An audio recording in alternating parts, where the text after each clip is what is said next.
Hello everyone. Thank you so much to all the subscribers. You are all amazing, and I cannot thank you enough. Much appreciation. If you are watching this and you have not subscribed, please may I ask you to subscribe because you will be supporting me. Thank you. Today we are still in Burkina Faso. I would like to find out why Captain Ibrahim Traore attracts attention big time.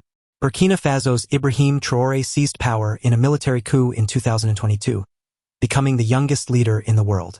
Ibrahim Traore is Burkina Faso's president today, courtesy of 2 coups in under 9 months, January and September 2022. He became the world's youngest head of state in September, when he and other junior military officers ousted Lieutenant-Colonel Paul Henri Damiba, who had also ascended to the presidency through a coup in January.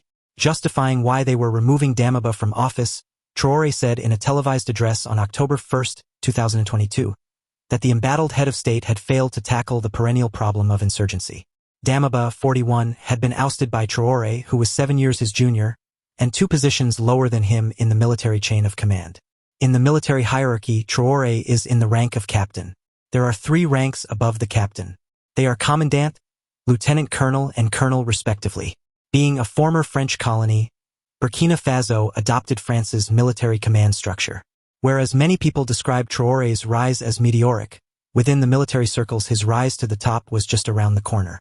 After serving a relatively junior positions in Burkina Faso's military, Traore's major stride came in 2014, when he was deployed to Mali as a soldier under the United Nations peacekeeping mission program. Soldiers within Burkina Faso's military told the country's Radio Omega in the past that Traore, during his deployment to Mali, showed bravery. Aged 26 at the time, Traore overcame a complex attack by militant extremists in the northern Timbuktu region, an unnamed source told Radio Omega. The source further said that Traore, who was a lieutenant at the time, exhibited leadership attributes, including being willful, courageous, and close to his men. Beside the assignment in Mali, Traore also featured prominently in the fights against insurgency in his native Burkina Faso between 2019 and 2022. He was promoted to the rank of captain in 2020. Shortly after staging a coup against Damiba's administration in September 2022, Traore acknowledged that his age 34 would be a subject of discussion among those questioning his presidential credentials. I know that I am younger than most of you here. We did not want what happened, a coup against Damiba, but we did not have a choice, he told government officials in October 2022.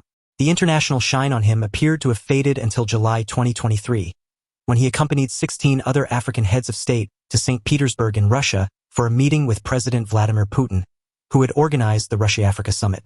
His fellow presidents were dressed in their characteristic custom-tailored, expensive suits. But the towering Traore, who is slightly above 6 feet in height, showed up in military combat clothing, complete with a red beret and tactical gloves. While walking past security officers who were saluting the arriving heads of state at the summit's venue, Expo Forum, Traore was one of the few, if not the only visiting president, who saluted back. If that did not appeal to the world's optics, his muscular physique and unique presence did when he posed for a photograph with the Russian leader. The saluting, the picture with Putin, and the dress code earned him the attention, but his speech during the Russia-Africa Summit held between July 27 and 28 earned him plaudits. The problem is seeing African heads of state, who bring nothing to people who are struggling, singing the same song as the imperialists who call us militia. As a result, they end up referring to us as people who do not respect human rights, Traore said. We, African heads of state, must stop acting like marionettes who dance each time the imperialists pull on our strings. He went ahead to blast African presidents who are happy to receive freebies. Yesterday, July 27, President Vladimir Putin announced that free grain would be shipped to Africa. This is pleasing and we say, thank you for this. However, this is also a message to our African heads of states. At the next forum, we must not come here without having ensured the self-sufficiency of the food supply for our people. We must learn from the experience of those who have succeeded in achieving this, Traore said. His remarks were likened to those made in the early 1980s by the revered Thomas Sankara, who, just like Traore, ascended to the Burkina Faso's presidency through a coup. On October 4, 1984, Sankara, in an equally major international platform, the United Nations General Assembly said, "Our economic ambition is to use the strength of the people of Burkina Faso to provide, for all, 2 meals a day and drinking water." On social media, Traore has been referred to as Sankara incarnate. Amid a major famine in Western Africa that had ravaged Burkina Faso, Mali, Chad, and Niger in the early 1980s, Sankara staged a coup against the French leadership in Burkina Faso on August 4, 1983. The Pan-African Revolution would go ahead to win the hearts of many citizens in Burkina Faso by introducing measures to address foreign debt and extreme hunger that had caused excessive suffering. Whereas hunger remains one of Burkina Faso's main challenges today, insecurity is even a bigger problem.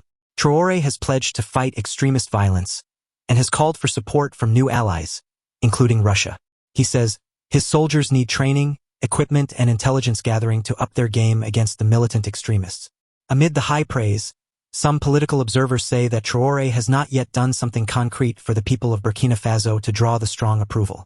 Traore needs to put certain structures on the ground that will allow him to build reputable legacy. Will he improve on the challenges that he highlighted about his predecessor? Leaders who ascend to the presidency through a coup have to walk the talk. No one seems to know for certain what is motivating Traore. He could be motivated by selfish interests, but then again, he could be motivated by genuine and patriotic national interest. HW wants to improve the lives of his citizens. After his trip to Russia, Captain Ibrahim Traore received a grand welcome by thousands of Burkina Faso citizens, who had lined up on the streets of the capital Ouagadougou. His life has been a journey from the relatively senior military rank and eventually to presidency. Traore studied at the local military academy and thereafter joined the army in 2009, when he was 21 years old. He acquired artillery skills in the North African nation of Morocco. Traore settled on a military career after completing his secondary education in Bobo Dioulasso City, southwest of Burkina Faso. Reports say he was shy and reserved kind of chap, but highly intelligent. Prior to removing Damiba from office, he was the head of the artillery regiment in Burkina Faso. Immediately after September 22 coup, Traore declared himself the new head of the Patriotic Movement for Conservation and Restoration. And 5 days later, on October 6th, he announced that he was Burkina Faso's new transitional president. He had planned to return power to civilian authorities in Burkina Faso by July 2024. He is the president of Burkina Faso.